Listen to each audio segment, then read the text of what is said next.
Layoffs. Talk about them. I haven't been laid off in a while because I don't work uh, a lot of like regular, you know, jobs where they can lay you off. Uh, I do a lot of marketing and promotion stuff, but that's part-time stuff. But basically, I get this ability because I can't work like everybody else. Um, but I remember when I got laid off a minute ago, and everybody, it was a group of us that got laid off, like what's happening now. And it was, a desk job, corporate job. And the manager came to me and he said, at lunchtime, I need to talk to you. Then he changed his mind. He was like, you know what?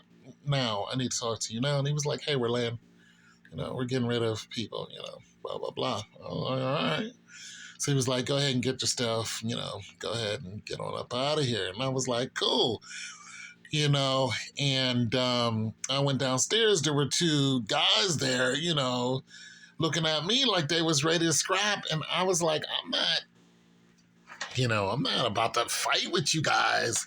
But there was a woman who did raise Cain. She was upset. So I guess they were, justified by, getting ready, for people to, start a ruckus, but it wasn't me, you know. I'm 6'2", and back then I was probably maybe 220, 230.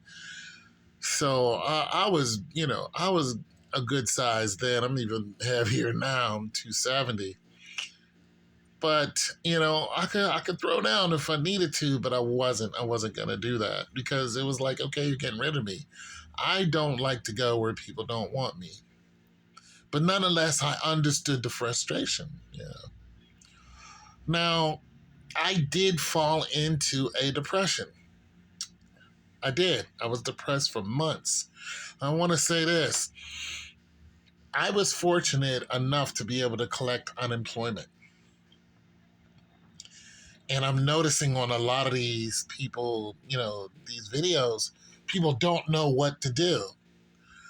And back then, I didn't know what to do, but I knew to collect unemployment immediately. So I wasted no time. I got right on the phone and boom, I had unemployment coming to me. I also had a landlord who pretty much understood. So he started getting his money and, everything was copacetic. I went on food stamps or whatever. And, I had to do that until, I could, get back on my feet. I never really went back to corporate after that. I never did. I was always, hustling. I was always doing something. I started my own flooring company. That didn't go too far, but nonetheless, I started it. And I was thinking I need to work for me.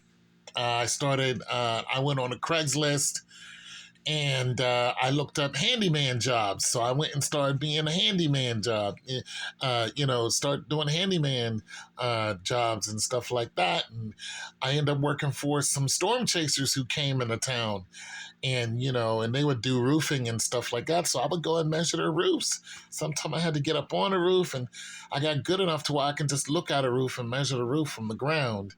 And then they have me pick up all the shingles and stuff and take it back to the warehouse and do deliveries and fix little things like faucet leaks and screens and stuff like that. And they taught me how to do all that. So I got my hustle on that way until they left, and they paid me good too. And after that, I just kept hustling. Like I said, I went back on the Craigslist. I looked under brand ambassador, and I start answering those ads that were up under brand ambassador. And I started working for promotion companies, marketing and promotions, and I never really stopped after that. I can't do as much as now as I did then. It was my number one, thing. And I just started traveling all over the place doing that. I had a truck. I would sleep in my truck. What I'm saying is I just start, working on my own. So I don't know if that's something that you guys want to get into, but you can go now on Trusted Herd. You can look at a lot of jobs that are right on Trusted Herd. Some people are like, nah, I'm not going to do it. I'm like, well, don't do it, but your bills are not going to stop coming in. It even got to the point where, I got so good at it, I was like, I wonder if I can give myself a raise. I would be on a job and, out, somewhere in some field somewhere. And when the day was over, I'd just sleep in my truck right there in a parking lot or in the field somewhere. And I had a laptop, so I would just catch a Wi Fi and I would be looking for my next gig. And that's just how I did over and over and over and over. And that sustained me until pretty much, you know, things changed for me. I even went and got a degree and stuff like that. So I don't know. Something to think about, you guys.